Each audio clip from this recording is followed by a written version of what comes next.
سر فہرست جو ہے وہ مصعب بن عمیر کا کریکٹر ہے جو میں آج ڈسکس کروں گا آپ لوگوں سے. ہو واز مصعب بن عمیر؟ انشاءاللہ ہم ان کو ڈسکس کرتے ہیں. سب سے پہلے ان کی برتھ تقریباً 594 سے 598 سی میں ہوئی اور اسلام انہوں نے قبول کیا 614 سن عیسوی میں، یعنی کہ اندازاً آپ کہہ لیں 17-18 سال کی عمر میں انہوں نے اسلام قبول کر لیا.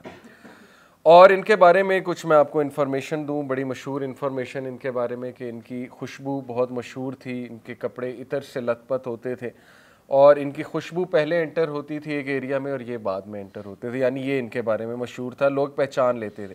ان کے کپڑے شام سے بن کے آتے تھے، یعنی یہ بہت ہی سٹائلش ایک نوجوان تھے اس دور کے. ان کے جوتے جو ہیں وہ یمن سے بن کے آتے تھے. تو آج بھی آپ نے دیکھا ہے لوگ اپنے وارڈروب میں کپڑے پیرس سے بنواتے ہیں، امیر لوگ جو ہوتے ہیں کہیں سے بن کے آ رہے ہیں، جی انڈیا سے یہ شال آئی ہے، فلانی جگہ سے یہ چیز آئی ہے. تو یہ اس دور میں ایک بہت شان و شوکت سے رہنے والے نوجوان تھے. جب انہوں نے اسلام قبول کیا، ہی یوز ٹو ہیئر کہ ایک پروفٹ ہیں، وہ اس طرح سے دعوت دیتے ہیں، کچھ مورل ٹیچنگز ہیں ان کی. تو دار ارقم یہ گئے اور نبی صلی اللہ علیہ وسلم کی محفل میں بیٹھنا شروع کر دیا. Instantly he was impressed. بہت فرٹائل مائنڈ ہوتا ہے یوتھ میں، اگر ڈائریکشن صحیح دے دی جائے تو پھر مصعب بن عمیر جیسی پرسنالٹی بھی بنتی ہے لوگوں کی. آپ چیک کریں مصعب بن عمیر نے گھر آ کے پہلے تو پتہ نہیں لگا ان کے پیرنٹس کو کہ مصعب نے اسلام قبول کر لیا، لیکن ظاہر ہے کچھ لوگوں سے پھر بات آؤٹ ہوئی تو ان کے والد اور والدہ جو کہ بہت نوبل لینیج سے بھی تھے اور بہت امیر لوگ تھے، انہیں پتہ لگا. ان کے والد کا نام تھا عمیر ابن ہاشم اور والدہ تھی خنس بنت ملک. جیسے ہی ان کے والدین کو پتہ لگا مصعب نے اسلام قبول کر لیا تو فوراً سے انہوں نے ان کو قید بھی کیا، ٹارچر بھی کرنا شروع کیا. What ever they could do, جو بھی پریشر ڈال سکتے تھے وہ ڈالا، ایموشنل، سائیکولوجیکل، فزیکل، ہر طرح کا. لیکن مصعب بن عمیر جو ہے وہ ڈٹے رہے، یہاں تک کہ والد نے کہا کہ تم نکل جاؤ یہاں سے، اس گھر سے ہی نکل جاؤ. تو جب وہ گھر سے جانے لگے ہیں تو پھر ظاہر ہے والد نے یہ تانا بھی دیا کہ جو کپڑے پہنے یہ بھی تو اس مشرک باپ کے پہنے ہوئے.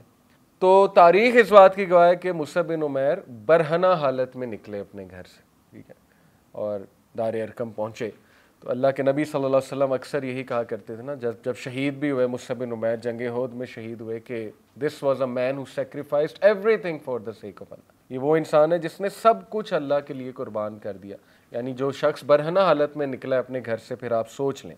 اینی تو مصعب بن عمیر کا کریکٹر میں ایک تو ان کی خدمات آپ کے سامنے ذکر کرتا ہوں کہ some of the people who accepted اسلام تھرو ہز ہینڈز ور جید جو صحابہ تھے، جن میں سعد بن معاذ. سعد بن معاذ کون صحابی ہے؟ جن کی موت نے اللہ کا عرش ہلا دیا تھا. اللہ کے نبی صلی اللہ علیہ وسلم نے کہا کہ سعد کی ڈیتھ سے اللہ کا عرش کانپ اٹھا ہے، ہل گیا ہے، اور 70,000 فرشتے جو ہیں وہ ان کے جنازے پر آئے. سعد بن معاذ جنگ خندق میں اصل میں ان کی شہادت ہوتی ہے، لیکن یہ وہی صحابی ہیں کہ جو یہ اوس کے جو ہیں وہ چیف ہیں. سعد بن معاذ ویری ویلدی، اور انہوں نے بہت قربانیاں اسلام کے لیے دی، اپنا ہاف چیزیں شیئر کر لیں صحابہ کے ساتھ، مہاجرین کے ساتھ. تو سعد بن معاذ از دا ون جو مصعب بن عمیر کے ہاتھ پہ اسلام قبول کیا ہے. اب آپ سوچیں مصعب بن عمیر کا درجہ کیا ہے. اسید بن حذیر another فیمس صحابی، اور سعد بن عبادہ، یہ تینوں جید صحابہ. اور بھی کئی صحابہ ہیں لیکن یہ کہ سر فہرست یہ تین نام جو ہے وہ آتے ہیں جنہوں نے مصعب بن عمیر کے ہاتھ سے اسلام قبول کیا. مصعب بن عمیر نے حبشہ بھی ہجرت کی. مصعب بن عمیر نے جنگ بدر میں بھی بہت زبردست کردار نبھایا، اور جنگ احد میں اصل میں ان کا جو کردار ہے بڑا ایموشنل اور ہمیں سوچ میں ڈال دینا چاہیے ان کے اس قربانی نے. مصعب بن عمیر ہی واز دا ون جن کے ہاتھ میں اللہ کے نبی صلی اللہ علیہ وسلم نے جھنڈا دیا تھا. ون آف دی پیپل جن کے ہاتھ میں جھنڈا دیا تھا رسول اللہ صلی اللہ علیہ وسلم نے. اور جھنڈا آپ کو پتہ ہے پاور کی نشانی ہوتی ہے، ٹھیک ہے نا. تو سب سے پہلے اٹیک جو ہے وہ جھنڈے والے پہ کرتے ہیں جو اپوننٹس ہوتے ہیں، جو اینیمیز ہوتے ہیں. تو وکٹری واز نیئر، لیکن یہ کہ اللہ ہیڈ ولڈ اٹ ادروائز، کہ جس طرح سے وہ آرچرز نے رسول اللہ صلی اللہ علیہ وسلم کے حکم پہ عمل نہیں کیا تو پھر خالد بن ولید نے نوٹس کیا، مشرکین کو موقع ملا، ہمارے نبی صلی اللہ علیہ وسلم کو بہت چوٹیں بھی اٹھانی پڑیں، مطلب ہیلمٹ ان کے چیکس میں کھپ گیا، ٹھیک ہے نا، روایات میں آتا ہے خون نکلنے لگ گیا. تو مصعب بن عمیر جھنڈا لے کر کھڑے ہوئے تھے گھوڑے پہ، اور وہ دیکھ رہے تھے کہ رسول اللہ صلی اللہ علیہ وسلم کی طرف اینیمیز جا رہے ہیں. تو مصعب بن عمیر نے بغیر سوچے سمجھے، یعنی انسٹنٹلی انہوں نے تکبیر کہہ دی، اللہ اکبر کا نعرہ لگا. کس لیے؟ تاکہ وہ جو اینیمیز وہاں جا رہے ہیں ان کی اٹینشن ان کی طرف ہو جائے. اور نعرہ لگاتے ہی وہ بھاگ اٹھے. اور دس واز ایکچولی مطلب کوئی بھی اور ہو تو وہ یہی سوچے کہ یہ تو میں نے ڈیتھ کو دعوت دے دی ہے، سیدھی سی بات ہے. डेथ कंफर्म थी, 70-80 बंदा सामने है और एक मुसअब बिन उमैर जो है वो चले आ रहे हैं, लेकिन कोई उन्होंने फिक्र नहीं की, बगैर कोई उन्होंने सोचे समझे इंस्टेंट फैसला किया कि मैंने नबी सल्लल्लाहु अलैहि वसल्लम को तकलीफ ना हो, कोई उन पे हमला ना कर दे। तो मुसअब बिन उमैर जो है he ran towards the enemy और the enemy ran towards him.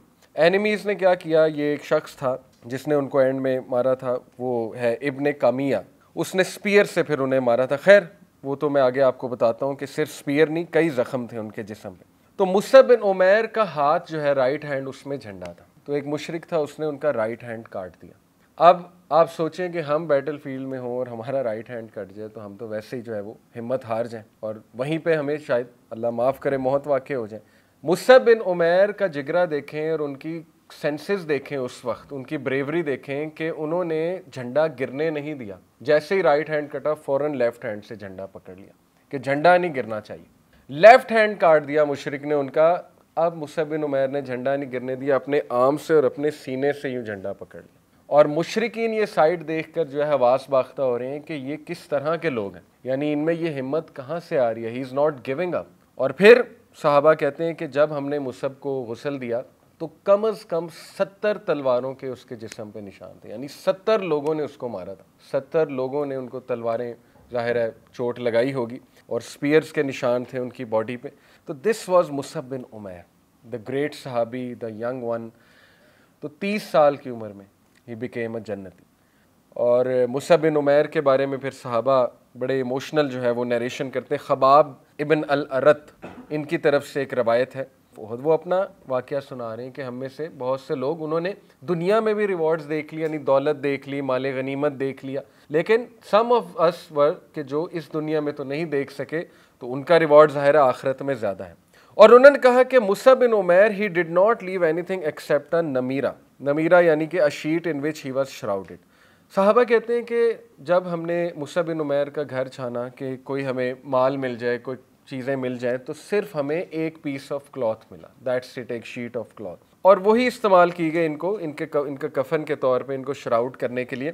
और वो शीट ऑफ क्लॉथ ऐसी थी कि हम इनके फीट कवर करते थे तो इनका फेस जो है वो ज़ाहिर हो जाता था, फेस कवर करते थे तो इनके फीट ज़ाहिर हो जाते थे। यहाँ तक कि नबी अकरम सल्लल्लाहु अलैहि वसल्लम ने कहा cover his head with it and put some इज़कीर a kind of grass over his feet और प्लेस इज़कीर ओवर हिज फीट।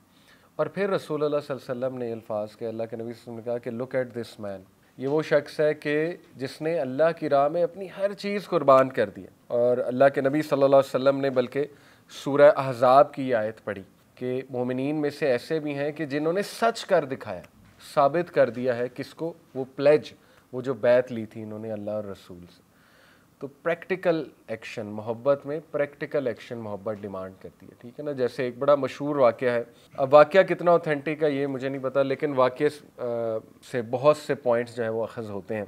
मशहूर है कि एक शख्स ने दावा किया कि अरब शख्स था शायद, कि पाकिस्तानी था, बहरहाल मैंने एक स्कॉलर से ही सुना हुआ है वाक़या। उसने दावा किया कि सहाबा की जो मोहब्बत थी रसूलुल्लाह सल्लल्लाहु अलैहि वसल्लम से, वो कोई इतनी एक्स्ट्रा ऑर्डिनरी तो नहीं थी, क्योंकि सहाबा रसूलुल्लाह को देखा था उन्होंने, साथ रहे थे वगैरह वगैरह। तो असल मोहब्बत तो शायद हमारी है, क्योंकि हमने तो उन्हें देखा भी नहीं और हम भी जान तक कुर्बान करने के लिए तैयार हैं। बहरहाल वो कहता है कि फिर अल्लाह ने मुझे ख्वाब दिखाया। ख्वाब ये था कि उसने देखा कि मैं गाड़ी में जा रहा हूँ और मेरे लेफ़्ट पे सीट पे रसूलुल्लाह सल्लल्लाहु अलैहि वसल्लम तशरीफ़ फरमा और पीछे सहाबा बैठे हैं।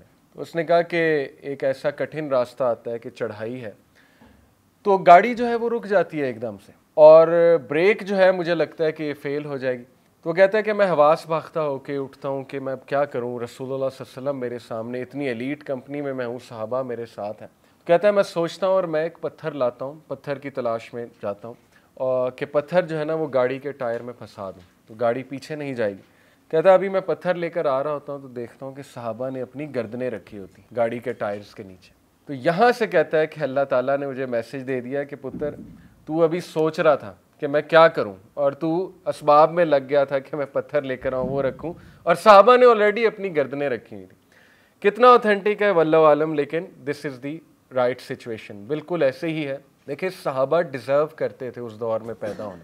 तो ये है मुसअब बिन उमैर और ये है उनका कैरेक्टर। ओके, सहाबा भी बहुत रोए कि ये शख्स एक दौर में देखो इसके कपड़े शाम से आया करते थे और अब یہ کچھ بھی نہیں لے کر جا رہا اس دنیا سے, یعنی کچھ بھی نہیں چھوڑ کر جا رہا اس دنیا میں سوائے یہ کہ ایک پیس آف کلوتھ ہے جس سے اس کو شراؤٹ کیا گیا.